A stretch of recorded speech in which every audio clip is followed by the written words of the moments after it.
Welcome to the Billy Ho Forecast Show. Please subscribe and like the video. Remember, the more you share, the bigger we grow. Now, let's go!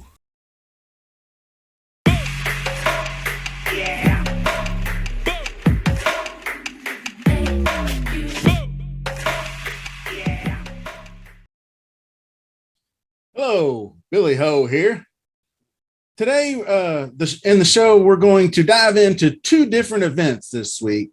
I'm going to do the first one here in my home state of Kentucky is the Barbasol.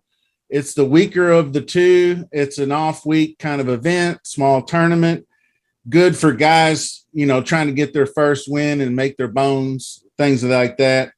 And the other one is the Scottish Open, which is the week before the Open Championship. And it's a big event. All the guys are over there. The best of the best are all playing this week. So I'm going to put a little more emphasis on that. And that's going to be the second one I cover. Plus announcement, the Billy Ho is live contest. Same as always, $2, 40 man, top two paid. And we're doing the Scottish Open. And maybe tomorrow or later on today, I might toss out $1 one for the Barbasol, and whoever gets in it. Just might as well just do a little bit up. I don't know how much I'm going to play this week, so we'll just have to see about it. Now, the first event is in my home state of Kentucky, like I said, and it's the Barbasol Championship. It's held in Nicholasville, Kentucky, which is about an hour and a half southeast of me. So stick around also before I really get into this. I'm going to have some tips on putting and course history type stuff. A little bit later in the video, you can actually skip ahead and hit that Scottish Open. Just click on the link in the timestamp table. So be sure to do that for me. Also, subscribe to the channel and give me a like. So let's get it going. Okay, like I said, we are in Wildcat country. This Birdie Fest got to 21 under last year and was the big playoff victory for Seamus Power over JT Poston, if you remember that. Shout out, Cats. All right, Keen Trace is a 7,300 yard par 72, your standard golf course. It has 4 highly gettable par 5s and several holes with water in play. It is also a bent grass course, both fairways and greens. The fairways are about average on width, and I don't think the rough is all penal. Some holes it will be and some holes it won't, but I don't think you can spray it everywhere, but I think even if you're off the fairway, you can get it on the green relatively easy. These greens are among the easiest to hit. It's well over a 70% clip. So it starts and ends with par 5s, like I said, and these seem to be the easiest par 5s on the tour as far as I'm concerned.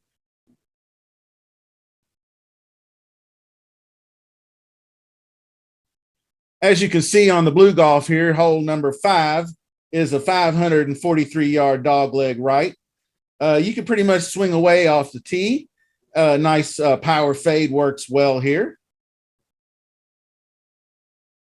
And with a good drive out there in the fairway, you're going to have a doable second shot in the low 200s to get on the green in 2. This hole is a 54% birdie rate, but a lot of people are going to be thinking big things. This also has an 8.5% eagle rate, which is extremely high.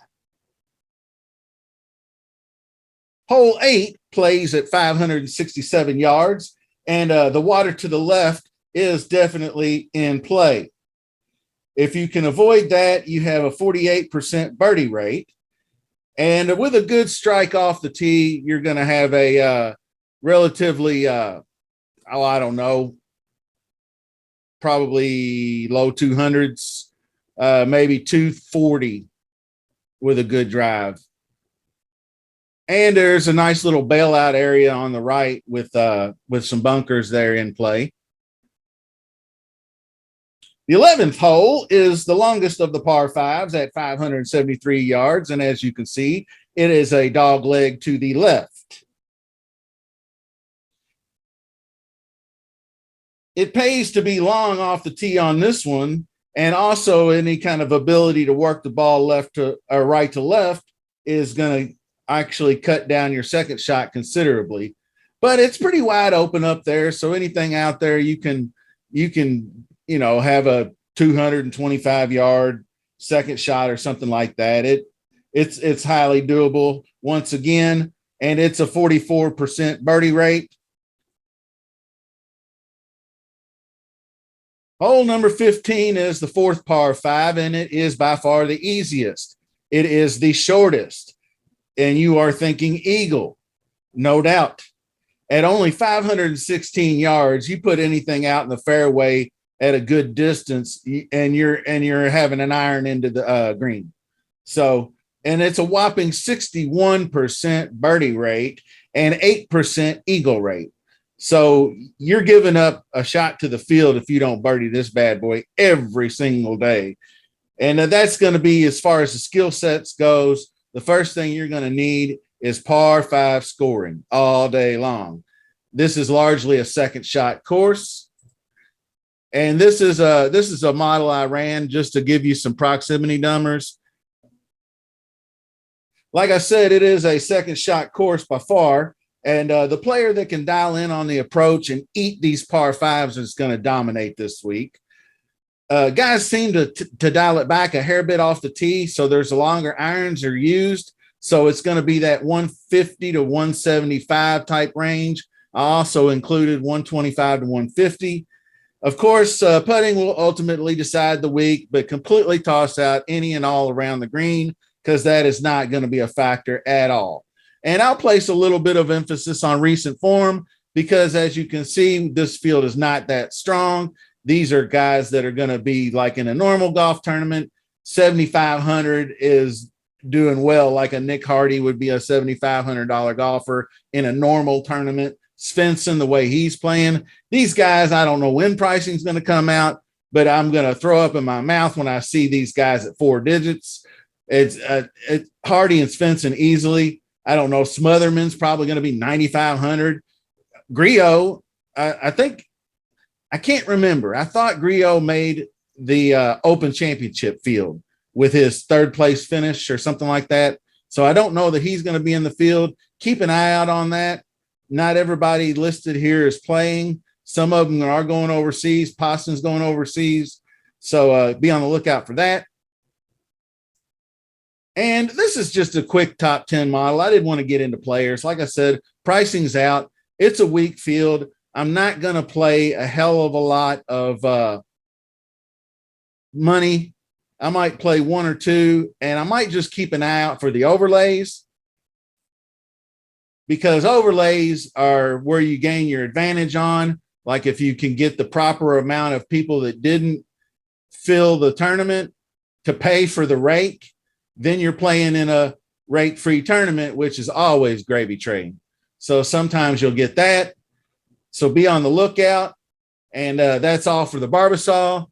Now we're going to click into the Scottish Open. Hello again. I'm back.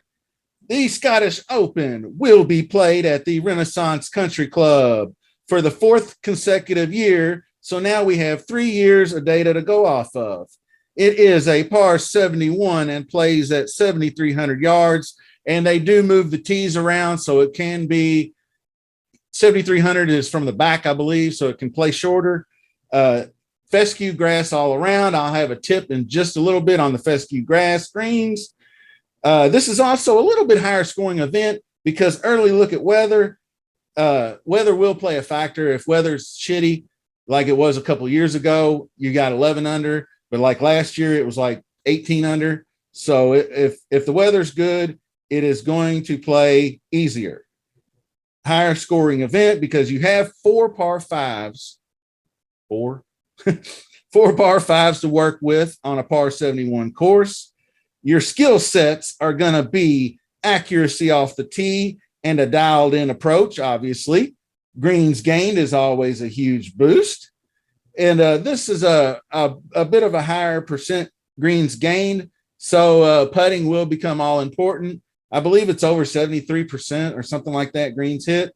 It doesn't mean you won't need to scramble because it's not a links course. It's got trees and stuff like that. But the course is kind of going to be probably kind of dry, and it's probably going to have a lot of run out. I didn't see a lot of rain in the forecast this week at all. So you're probably going to have to do some scrambling. If you remember last year's winner, Min Woo Lee, defeated Thomas Detry and this year's U.S. Open champion, Matt Fitzpatrick. And I'm just over here on the golf betting system combo stats, and this is just recent form and course history.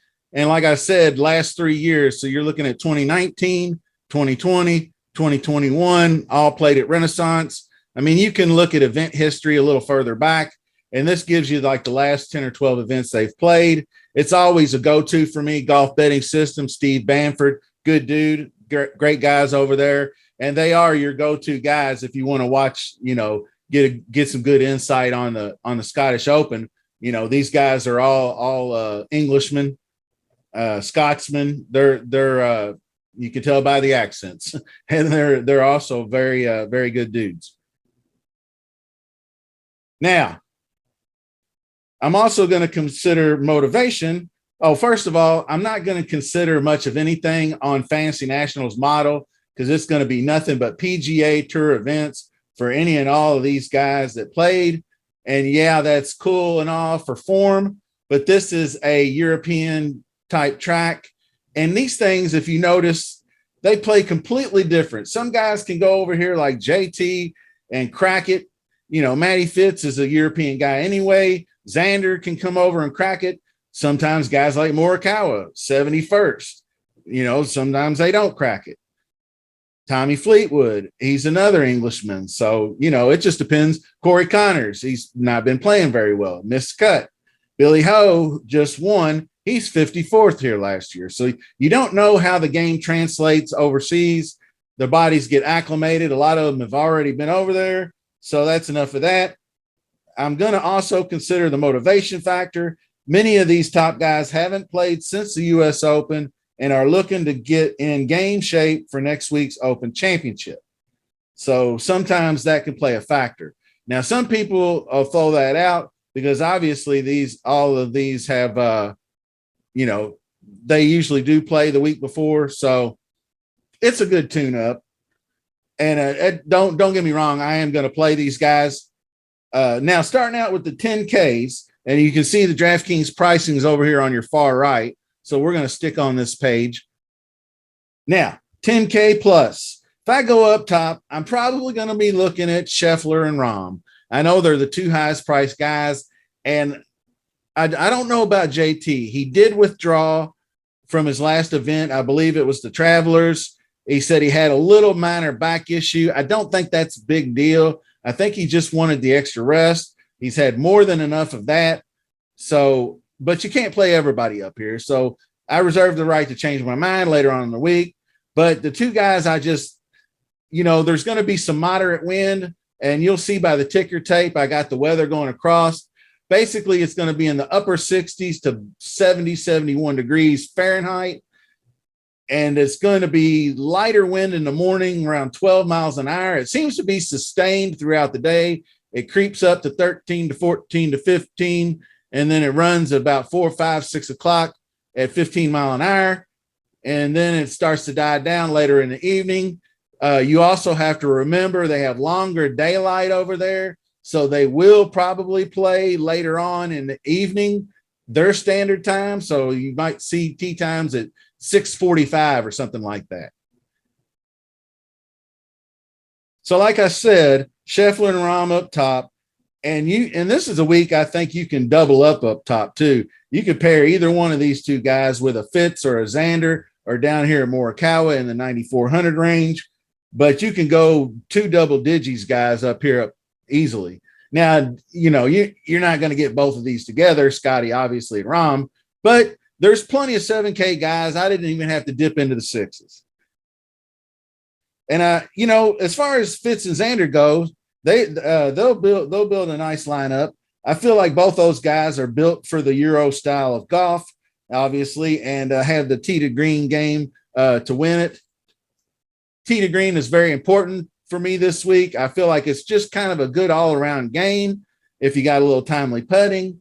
So I'm including Matt Fitz with the up top guys in that mold. He's also he's got a little bit of boost of putting. Great tee to green. Obviously, just won the U.S. Open. The man is a top 5, top 10 machine. He's had a couple of weeks rest since then. So I feel like he's brimming with confidence and he's ready to get back out there and try to get another win. Also coming off a win is Xander Schauffele. He won the Travelers, if you remember, a couple of weeks ago. And he also has a top 10 here last year. He's also an all-around great game, tee to green wise. So I'm going to be interested in him as well. Cantlay, I'm not so sure about. He hasn't played here before. He is in pretty decent form. I will consider on ownership, but the guy I'm looking at is going to be Morikawa because he's back. I guess he's back. The top 5 finish at the U.S. Open. The man all of a sudden was an around the green wizard after he had been god awful for, I don't know, a month before that. So we'll see how that goes. His short game seems to be fixed. The 71st finish here last year, not a great endorsement. But with Kawa's tee to green game, accuracy first off the tee, dominant iron play, he's definitely on my radar. With the good weather, it's going to play easier. Around the green is not going to be as important. Some people may put it that way, but from what I read, if it were to rain and be wet and kind of nasty, then you would see more around the green work. But it looks like it's going to be clear skies, just moderate wind for a coastal type of course, and all systems go. 9,400 also fine with me for a second man in, or you can easily start your lineup with him. Now getting down here into the 8Ks, this is kind of an interesting range, but I possibly may just skip the whole thing, to be honest with you. I know a lot of these guys are your staples, your Sung J M's, your Victor Hovland. Hovland is one guy I will look at because I think he might go under the radar with the kind of crappy finishes and even the missed cut. But Sung J, we haven't seen Sung J in so long. He missed the cut. I think that was Travelers. I can't remember now. Then you got guys down here like Ryan Fox, who seems to be popular. I mean, third place, second place finish, pretty solid. Tommy Fleetwood's another one I'll look at because he's got two good finishes here, and he's actually back to playing pretty well. I'll throw away the miscut at the U.S. Open. It happens. So I'll be interested in Tommy Boy and Victor Hovland up here in the 8Ks. But a lot of these guys are your regular staple names like Corey Connors, Billy Horschel, Cam Young, Max Homa, either little or no course history here. I don't know if I exactly trust their game to translate. Maybe I'm wrong. I don't know. But you got to take stands somewhere. And that's where I'm taking my stand. Because I like 2 up top guys, a lot of my other plays are going to be down here in the 7K range. And I think these guys are just as strong. There's definitely some interesting Euro guys that I'm hoping that will go overlooked. The first couple of guys actually are down here that caught my eye. One of them is Jordan L. Smith.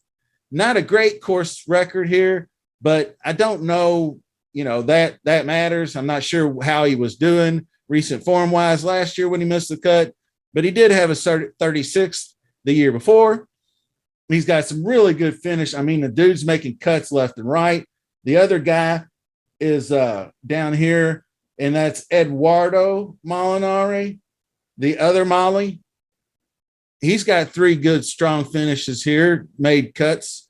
And these 2 guys seem to make all the cuts. The tee to green games are great. So I really like that. And they make a ton of cuts. You got to love that. Another guy down here is Johannes Veerman, who is an 8th place finish here last year in good form.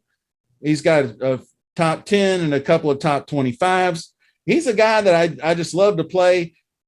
He sounds South African, but he's got the American flag. So I never knew how that translated. The dude's been over on the DP Euro Tour his entire career, but yet he carries the American flag. Go figure. But I like him. He's another good all-around game. His birdie to bogey rate is really solid. Other guys in this range, Moronic, I think that's how you pronounce it. He's somewhere up here, actually. I think he's a little more expensive. Of course, Seabez is here right in the middle. I don't know if he's going to translate over. He'd probably be popular. You know, he just finished second place over at, just yesterday. And boy, he really played well. But he's traveling back overseas, so I'm not really 100% sure. The course history's meh, I guess. Aaron Rye has a win here. He might be very popular, but his game seems to fit this course to me. He's tee to green, excellent, and he's a good putter. So I'm digging him. But I said Bobby Mack's another one I think will probably be popular. So I'm not 100% sure I'll have much Bobby Mack. And also down here, once we get into the 6K range, there are a ton of good plays down here.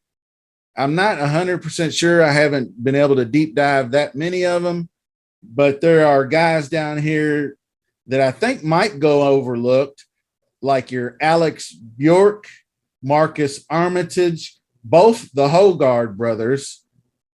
I think they'll be interesting. I believe they're down here, Nikolai and his other brother Daryl. But Nikolai, and I forgot the other guy's name. Sorry. But those guys, I'll have to get interested in. But I appreciate you guys watching. And this is the tip. Here's your tip of the week: fescue greens and putting. Scottish Open is being played on fescue grass. Fescue grass is unlike any other grass that we putt on our normal PGA Tour events. It is significant. It is not near as dense as like your Bermudas and your bent grasses. It's a little closer to POA. And it also is similar to POA in that it's not great with foot traffic.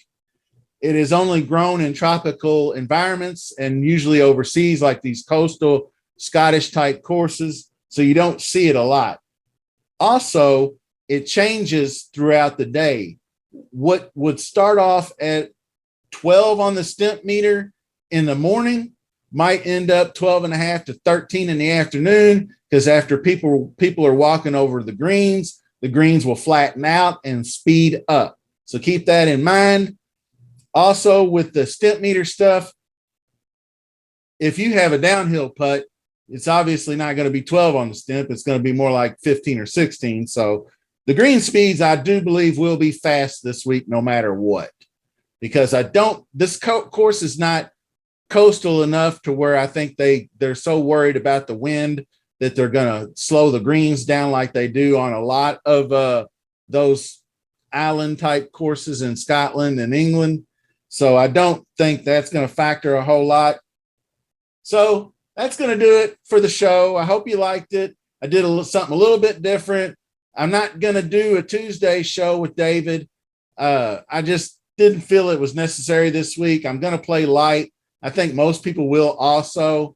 Billy Ho contest, make sure you get in that. Subscribe and like the channel. Enter the contest you like to enter, but keep a lookout for overlay. Obviously, the Scottish Open is going to have better payouts, better contests, more popular, all the good players. So take a look at that. But there might be some Barbasol hidden gems in there. So we'll all keep an eye on that.